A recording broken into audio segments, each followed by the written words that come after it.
afternoon, everyone. Welcome to our channel, Byudang Pinay, dito sa Bangladesh.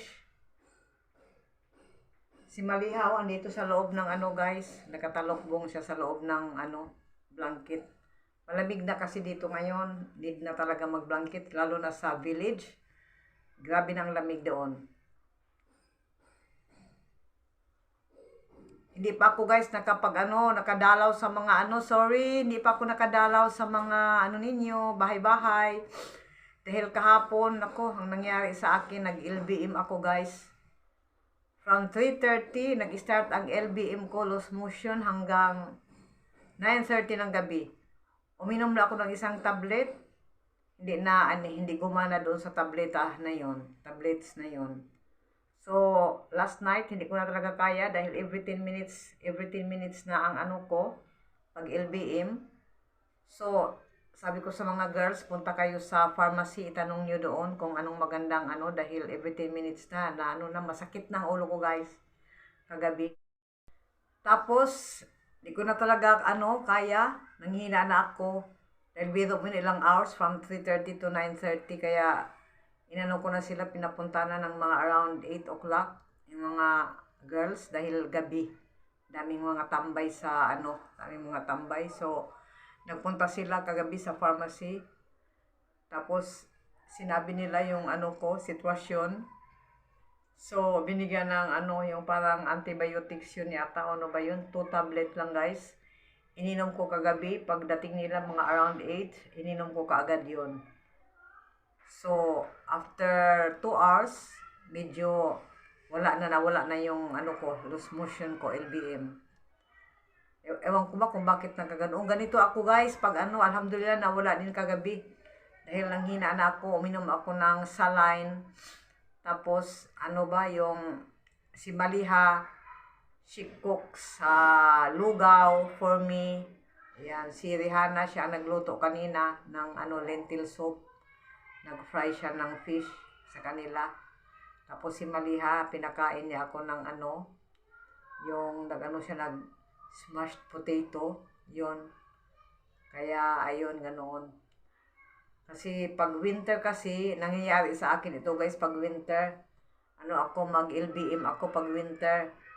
Dahil pag ang lamig po mapapasok sa katawan ko, ganito ako guys, pag papasok sa katawan ko ang lamig, ayan, mag-start na yung LBM ko, loose motion. So, kaya ganun ang nangyari. Kaya hindi ako nakadalaw sa mga ninyo, sa mga bahay-bahay ninyo. Hindi ko kayo nadalaw. So, kaya kahapon, masama ang masama ang pakiramdam sa katawan ko. Kaya ganoon. Masyadong malamig na kasi dito ngayon guys. Sa ibang part din ng world, malamig na talaga. Kahit sa atin sa Pinas, start na ang lamig. Dahil pag December sa atin malamig. Ganoon. So, as usual, kami lang dito dahil wala na nga yung yung 2 days. Wednesday, umalis sila ng 4 p.m. Nag-stay doon, mag-stay ng mga ilang days, siguro mga 20 days dahil bakasyon nga, winter break ng mga bata, walang pasok. Kami din, pag okay na ang katawan ko, baka on Sunday, baka pupunta kami sa bahay ng in-laws ko. Dito lang ang bahay ng in-laws ko, 2 rides lang. 3 rides. 3 rides, pero lang yung, sandali lang ba? Kahit 3 rides yun doon sa bahay ng mother-in-law ko, hindi kami pupunta doon dahil grabe ang lamig doon sa village. Kaya dito lang naman sa Dhaka yung sister-in-law. So, doon kami pupunta para naman maibang weather dahil bored din ang mga bata. Bored din dahil palagi lang sa loob ng bahay. Wala namang madalawan. Kundi yung lang, kapatid, mga kamag-anak ng asawa ko, yun. Tapos, malamig pa. Wait. Tapos, si Rihanna, siya naglaban ng damit ko kanina. Hindi ako naligo ngayon, guys, dahil linalamig ako. Tapos, pagpasukan na naman ng yung ko, giniginaw ako. Kaya hindi ako naligo muna ngayon. So, si Rihanna ang naglaban ng damit ko. Mahirap na matuyo ngayon ang damit dahil hindi na kami gumagamit ng ceiling fan. Tapos wala na rin sampayan dahil nasa 7th floor. Itong building namin na ito ginagawa nila. Dati 2nd floor. Tapos yung sa 3rd floor doon kami nagsasampay. Ngayon 6th floor. Ang building na ito 6th floor na ngayon. 7th floor yung pinaka rooftop. So ayoko magpunta doon dahil pag parang hindi pa kasi wala pang wala pang hawakan sa hagdanan. Dahil ginagawa pa lang. So, parang kasi ako, may fear of height ako na pag parang ako, mahihilo ako pag medyo mataas. Takot ako sa taas. So, hindi naman pwede pumunta doon dahil nasa 7th floor ang mga bata, utusan mo, wag na lang, baka matipalok ba. So, dito lang kami sa loob ng bahay namin. Dahil itong bahay namin na ito, 2 bedrooms. Itong occupied namin na room na ito, isang room lang itong occupied namin, guys. Dito sa room namin, may sarili kaming banyo. Safety ng mga girls dahil sa kabila naman, nandoon yung maliit lang yung bedroom nila sa kabila. Kaso meron silang, may terrace sila doon. So, doon sila pwede magsampay. Tapos, ang living room malaki doon, may ang style nila dito, guys, sa Bangladesh, kadalasan, sa living room, may may lalagyan nila ng bed. Dahil minsan may natutulog sa bed, ganoon sila, kahit may kama, may bed pa rin. Ang style nila sa living room nila dito. Kaya kami, dahil dito man sa amin, wala naman kaming living room, so, yung mga bisita, pupunta dito sa loob ng kwarto. So, pag nandito sa loob ng kwarto, so, kasi dito used na sila, nauupo sila sa sa kama. Di katulad sa atin na yung bedroom natin, privacy talaga. Dahil walang umaakyat doon sa taas ng nating kwarto. Dito ganito sila, so, uupo sila sa kama. So, kami ang ginagawa namin, lalo na may estudyante si Rihanna noon, may kami, may bedsheet na for umaga. Yung pag may mga tao, uupo sila. Tapos, pag natutulog kami, ayan, alisin namin yung bedsheet na namin sa umaga. May bedsheet kami na for our sleeping lang talaga dahil, alam nyo na, iba-ibang tao ang umuupo. Lalo na nung mga estudyante ni Rihanna. Tapos, ang haba pa ng nila, abaya, ang haba na sasagad sa daan. Ang daan dito, alam nyo na kung putik, kung pag maulan, maputik, pag So, ganoon lang yun. Kaya, iba ang namin, bedsheet sa pagtulog lang talaga namin. Kaya, si Maliha, sa gabi siyang mag-prepare ng namin, bedsheet, kulambo, yan. Tapos sa umaga naman, work ni Rihanna ang magtanggal ng kulambo, magtupi ng kumot, tapos mag-change ng bedsheet na yung pang umaga na bedsheet, yan.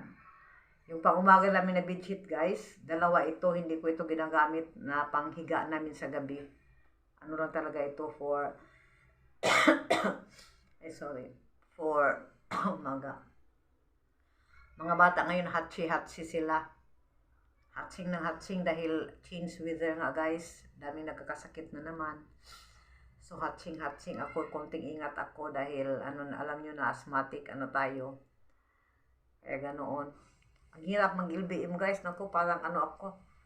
Talagang, 10 minutes. Pag upo ko, ay bathroom na naman uli. Kakaupo ko lang 5 minutes. Ando naman ako, babalik-balik sa bathroom. Pero, thanks God, okay na. Kagabi na okay na. Nung bumili sila ng sa pharmacy, yung nagtanong, biningan ng 2 gamot lang. Tinake ko kagabi yung isa, tapos kanina after nag-eat ng breakfast, nag-take din ako. Kaya ganoon. Nag-upload ako kahapon ba yun?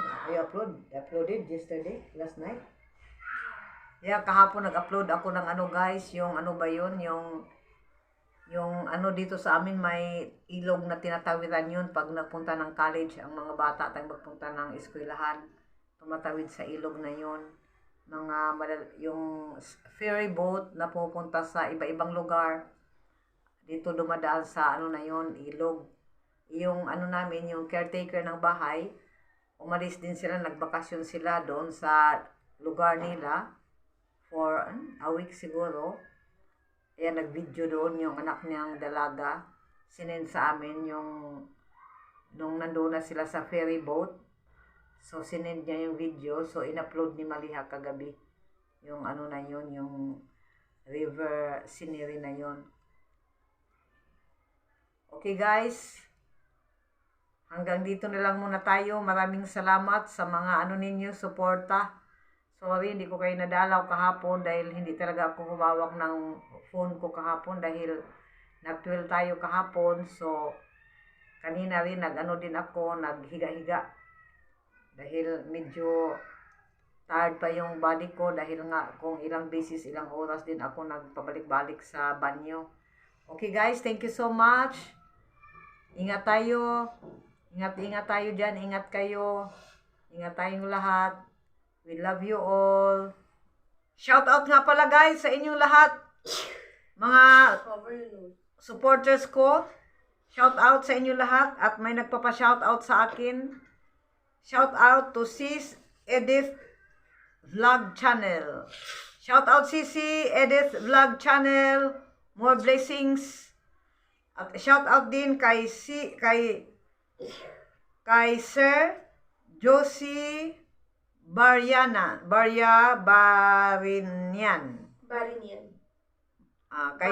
Kay Sir Jose Barinyan. Shout out po sir. Guys, to my very supportive supporters. Sis Shazia Gol Moftagi. Thank you sis. Shazia Gol Mutfagi. Sis Shazia Gol Moftagi. Mutfagi. Thank you sis for always supporting on my channel. More blessings. At shout out din po sa inyo lahat mga supporters ko.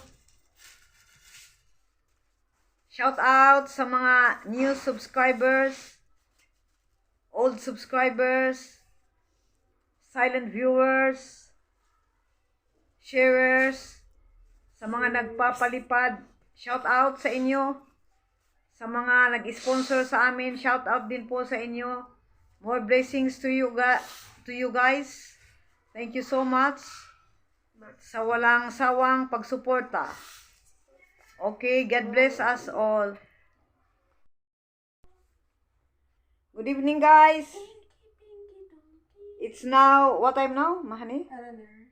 Around What's the time? 6:20. 20. Kagagaling lang namin guys sa sa taas ng building namin. Invited kami doon. Kasi ngayon dito sa Bangladesh, yata ngayon Victory Day ba today, honey? Today is Victory Day here in Bangladesh. So walang pasok ng mga ng mga husband. Yung mga hobbies nila at home. So nagluto ng specialty food yung namin. Mabait siya guys. In-invite niya kami kagabi pa siya nag-invite sa akin. Doon kami nag-lunch kanina. Around 1:30 kami umalis. Tapos sa taas lang naman ng bahay namin, second floor. Tapos umuwi kami half an hour ago. Yeah, wala tayong guys ngayon. Wala tayong ganap. Yun lang ang ganap namin. Invited kami kanina. Okay guys. See you. You're the night sky trying to make me see